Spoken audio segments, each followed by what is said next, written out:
और दिल्ली में कल कांग्रेस की सीईसी की बैठक शाम 6 बजे होगी। दिल्ली में जहां बैठक के बाद उम्मीदवारों के नामों की घोषणा हो सकती है। सीईसी की बैठक से पहले स्क्रीनिंग कमेटी की बैठक है। स्क्रीनिंग कमेटी की बैठक में शामिल होने कल दिल्ली जाएंगे राजेश ठाकुर, आलमगीर आलम भी इस दौरान मौजूद रहेंगे। शाम 6 बजे कल दिल्ली में ये बैठक होगी। बैठक के बाद उम्मीदवारों के नामों की घोषणा हो सकती है। आपको बता दें, दिल्ली में कल सीईसी की बैठक है और बैठक से पहले एक स्क्रीनिंग कमेटी की बैठक होगी।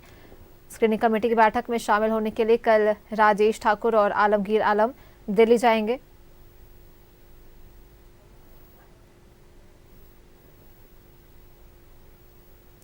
और अमर हमारे सहयोगी दिल्ली से जुड़ चुके हैं।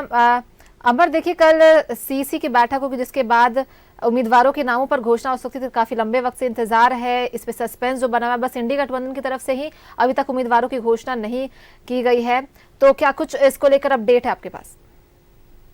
बिल्कुल, देखिए, कल 6 बजे सीईसी की मीटिंग होगी जिसमें झारखंड पे 7 उम्मीदवार जो इनके कोटे का है, 7 उम्मीदवार के ऊपर चर्चा की जाएगी। उससे पहले स्क्रीनिंग कमेटी में चर्चा की जाएगी कि आखिर उनके 7 उम्मीदवार में से कौन होंगे। इस पर चर्चा होने के बाद सीईसी में जाया जाएगा और सीईसी में 6 बजे जब मीटिंग होगी उसमें यह तय हो जाएगा कि चुनाव मैदान में कौन रहेंगे, कौन से जो उम्मीदवार उनके चुनाव लड़ेंगे। 7 सीट की बात कही जा रही है। लगातार कांग्रेस पार्टी जेएमएम के साथ और आरजेडी के साथ जो बातचीत कई दौर की हुई उसमें तय किया गया है कि कांग्रेस पार्टी झारखंड में 7 सीटों पर चुनाव लड़ेगी। इससे पहले मैं बता दूं, इससे पहले जब 2019 में चुनाव गए थे तो उसमें भी 7 सीटों में कांग्रेस लड़ी थी और 9 सीटों की कांग्रेस के कोटे में मिला था। 2 सीटें जेबीएम बाबूलाल मरांडी की जो पार्टी थी उनको दिया गया था कांग्रेस कोटे से। तो कांग्रेस ये दबाव हमेशा बना के रखी है कि 7 सीटों पर कांग्रेस चुनाव लड़ेगी, लेकिन वो सीट लगभग तय हो चुका है कि कहां से कांग्रेस सीट लड़ेगी। 2019 में जिन सीटों पे लड़ी थी उसी सीटों पर कांग्रेस इस बार भी 2024 लोकसभा चुनाव में भी लड़ेगी। और 7 कल शाम 6 बजे बैठक होगी। उस बैठक में सभी लोग मौजूद होंगे। राजेश ठाकुर होंगे, आलमगीर आलम होंगे वहां पर, और कांग्रेस के जो सीईसी के चेयरमैन है वो मौजूद होंगे। और कहा यह जा रहा है कि यह तय हो जाएगा कि चुनाव मैदान में किन के नाम सबसे ऊपर होगा और कौन सा उम्मीदवार चुनाव जिता सकते हैं, इस पर भरोसा दिखाई जाएगी। तो कल तक का इंतजार कीजिए। उसके बाद ये कहा जा रहा है कि कल रात में ही हो सकता है कि झारखंड के लिए सीट की घोषणा कर दी जाए, उम्मीदवारों के लिस्ट जारी कर दिया जाए। नहीं अगर कल रात में हो पाती है तो परसों सुबह तक जो है उम्मीदवारों की लिस्ट जारी करेगी कांग्रेस पार्टी, क्योंकि 28 तारीख का लास्ट जो कई ऐसे लोकसभा सीट है जिस पर 28 तारीख का लास्ट नॉमिनेशन का डेट है। इस वजह से कांग्रेस इस पर जो है देर नहीं करना चाहती है और चाहती है कि जल्द से जल्द घोषणा कर दिया जाए, ताकि 28 तारीख के जो जिन सीटों पर उम्मीदवारों को नॉमिनेशन करना है उस पर उम्मीदवार अपने नाम को, अपने सिंबल को लेकर के जाकर नॉमिनेशन कर सके। इसलिए कल 6 बजे सीईसी की मीटिंग होगी और यह तय हो जाएगा कि झारखंड से 7 उम्मीदवार कौन होंगे। जी बिल्कुल। अमर, कल स्क्रीनिंग कमेटी की भी बैठक है जिसके लिए राजेश ठाकुर और आलमगीर आलम दिल्ली जा रहे हैं। 3 सीटों पर जो है उस पर डिस्कशन हो सकते हैं, इसको लेकर क्या कुछ जानकारी है? बिल्कुल, देखिए, सीईसी से पहले स्क्रीनिंग की मीटिंग बुलाई गई है और ये ऑब्वियसली है कि जो स्क्रीनिंग होते हैं वो 3 हर लोकसभा सीटों पर से 3 उम्मीदवार को नाम दिया जाता है, चाहे वो धनबाद हो, चाहे वो चतरा हो, या फिर जो भी उनके सीट हिस्से में आते हैं उन सीटों पर 3-3 नाम भेजे जाते हैं स्क्रीनिंग सीईसी में।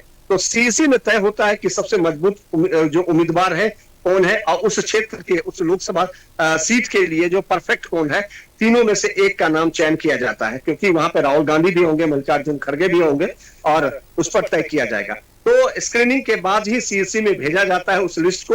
अब मुझे लगता है कि अभी जो चर्चाएं हुई है, जो बातचीत हुई है अभी कई दौरों का स्क्रीनिंग को लेकर के, उस पर लगभग राजेश ठाकुर हो या फिर राणा केपी सिंह जो चेयरमैन है वो हो, या फिर वहां जो सीएलपी है आलमगीर आलम, तमाम लोग जो है अपना होमवर्क कर चुके होंगे और वही होमवर्क को लेकर के दिल्ली पहुंचेंगे और दिल्ली में जो बड़े नेता यहाँ बैठेंगे उसके साथ वो चर्चा करेंगे। उसके बाद उन तमाम उम्मीदवारों के बारे में भी जानकारी देंगे कि इसके चयन के पीछे पार्टी का क्या मकसद है और क्या मकसद नहीं है, ये सारी चीज जानकारी देंगे। उसके बाद जो है उसको उसी रिपोर्ट को जो है वो सीईसी में डाला जाएगा और सीईसी तय करेगा कि उम्मीदवार जो है कौन होंगे फर्स्ट उम्मीदवार, क्योंकि वहां सीईसी में एक ही उम्मीदवारों का चयन होगा। उसके बाद लिस्ट जारी कर दी जाएगी। जी चलिए, बहुत बहुत धन्यवाद अमर आपका तमाम जानकारियों के लिए। तो देखिए, हम आपको बता दें, बैठक के बाद उम्मीदवारों के नामों की घोषणा होगी, जैसा कि हमारे सहयोगी भी बता रहे हैं।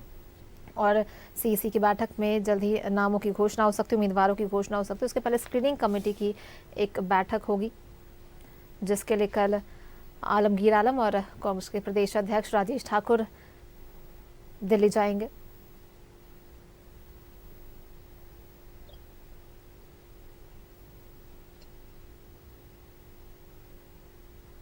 तैयारी की हुई है और सारी चीजों पर चर्चा हो गई है।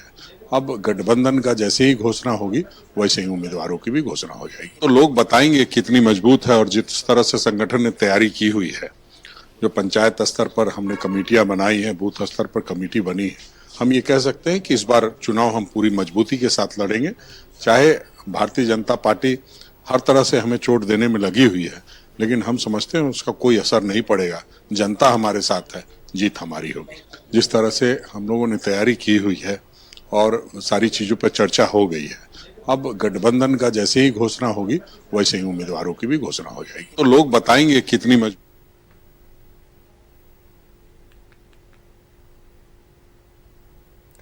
वहीं लोकसभा चुनाव को लेकर कांग्रेस जल्द ही अपना घोषणा पत्र जो है वो जारी करेगी। इस घोषणा पत्र को लेकर कांग्रेस प्रदेश अध्यक्ष राजेश ठाकुर ने कहा है कि इसमें पार्टी सरना धर्म कोड को भी शामिल करने वाली है। पार्टी युवाओं, महिलाओं को पे फोकस करेगी।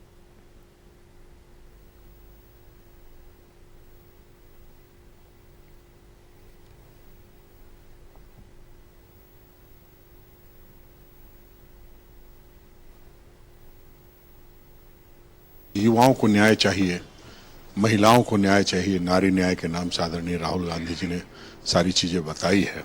और जिस तरह से लगातार जिसकी जितनी भागीदारी उसकी इतनी हिस्सेदारी की बात हो रही है, हम इन सारी चीजों को लेकर के आ रहे हैं। सरना धर्म कोड हमने मुख्य वो रखा है कि सरना धर्म कोड हम लागू करेंगे।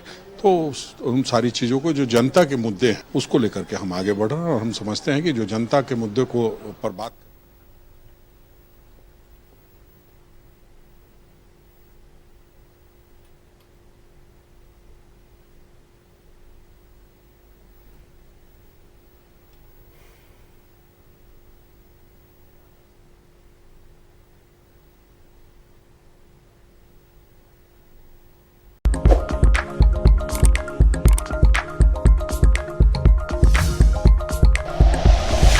Like and share videos, subscribe करें हमारा चैनल और प्रेस करें बेल आइकॉन।